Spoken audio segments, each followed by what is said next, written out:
जय श्री कृष्णा। राधे राधे। महर्षि भृगु ब्रह्मा जी के मानस पुत्र थे।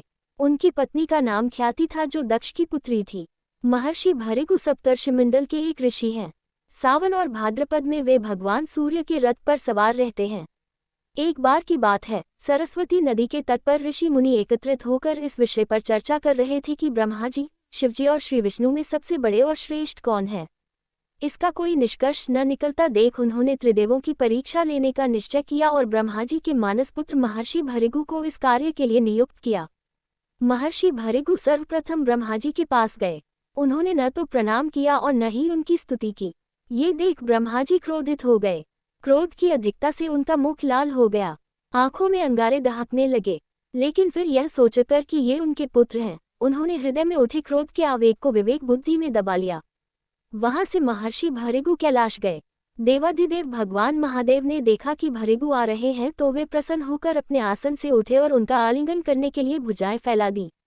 किंतु उनकी परीक्षा लेने के लिए भृगु मुनि उनका आलिंगन अस्वीकार करते हुए बोले, महादेव, आप सदा वेदों और धर्म की मर्यादा का उल्लंघन करते हैं।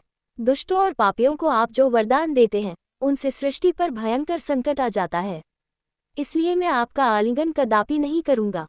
उनकी बात सुनकर भगवान शिव क्रोध से तिलमिला उठे। उन्होंने जैसे ही त्रिशूल उठाकर उन्हें मारना चाहा, वैसे ही भगवती सती ने बहुत अनुनय विनय कर किसी प्रकार से उनका क्रोध शांत किया।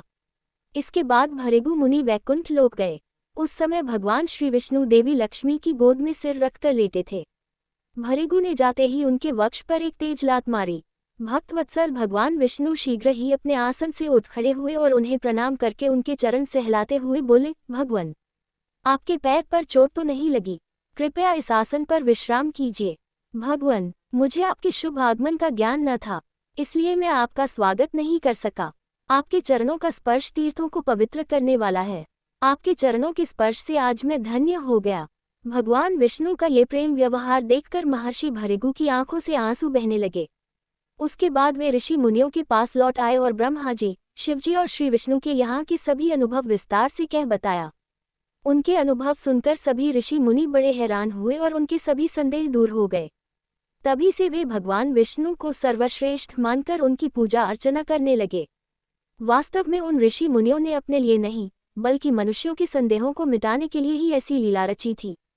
वीडियो अच्छा लगा हो तो इसे लाइक करें, शेयर करें और सब्सक्राइब करें। मिलते हैं एक नई दिव्य और ज्योतिष से जुड़ी महत्वपूर्ण जानकारी के साथ। तब तक के लिए आज्ञा दीजिए। जय श्री कृष्णा दोस्तों। राधे राधे।